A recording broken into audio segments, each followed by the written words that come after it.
Évangile de Jésus-Christ selon saint Matthieu. Chapitre 12. En ce temps-là, un jour de sabbat, Jésus vint à passer à travers les champs de blé. Ses disciples eurent faim, et ils se mirent à arracher des épis et à les manger.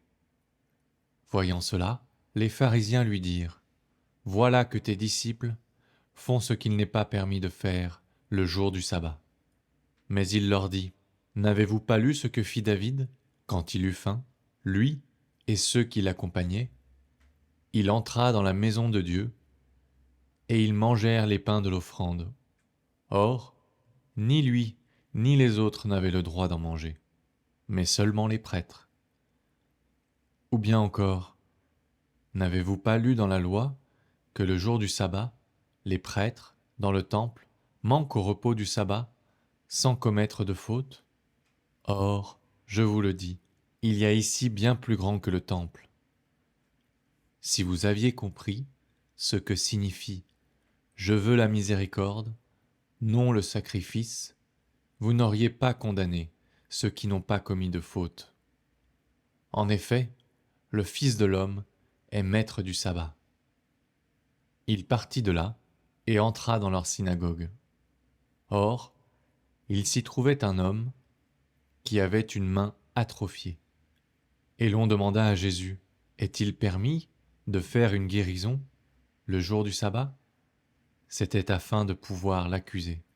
Mais il leur dit : « Si l'un d'entre vous possède une seule brebis, et qu'elle tombe dans un trou le jour du sabbat, ne va-t-il pas la saisir pour la faire remonter ?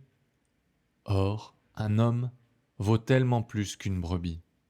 Il est donc permis de faire le bien le jour du sabbat. » Alors, Jésus dit à l'homme : « Étends la main. » L'homme l'étendit, et elle redevint normale et saine comme l'autre. Une fois sortis, les pharisiens se réunirent en conseil contre Jésus pour voir comment le faire périr. Jésus, l'ayant appris, se retira de là. Beaucoup de gens le suivirent, et il les guérit tous. Mais il leur défendit vivement de parler de lui. Ainsi devait s'accomplir la parole prononcée par le prophète Isaïe.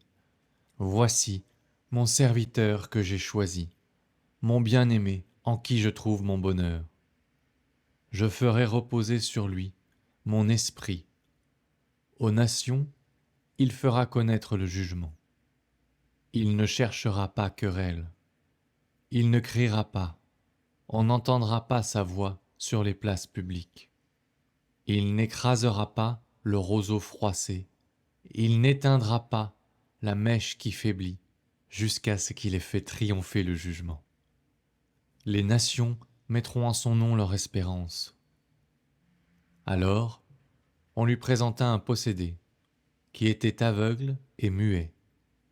Jésus le guérit, de sorte que le muet parlait et qu'il voyait. Toutes les foules étaient dans la stupéfaction et disaient : « Cet homme ne serait-il pas le fils de David ? » En entendant cela, les pharisiens disaient : « Il n'expulse les démons que par Belzéboul, le chef des démons. » Connaissant leurs pensées, Jésus leur dit : « Tout royaume divisé contre lui-même devient un désert. Toute ville ou maison divisée contre elle-même sera incapable de tenir. Si Satan expulse Satan, c'est donc qu'il est divisé contre lui-même. Comment son royaume tiendra-t-il ? Et si c'est par Belzéboul que moi, j'expulse les démons, vos disciples, par qui les expulsent-ils ? C'est pourquoi ils seront eux-mêmes vos juges.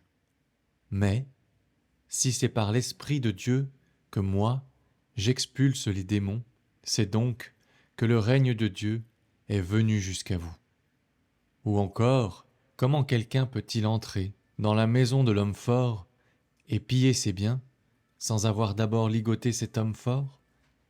Alors seulement il pillera sa maison. Celui qui n'est pas avec moi est contre moi. Celui qui ne rassemble pas avec moi disperse.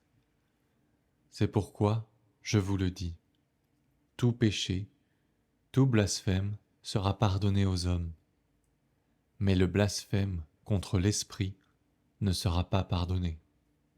Et si quelqu'un dit une parole contre le Fils de l'homme, cela lui sera pardonné.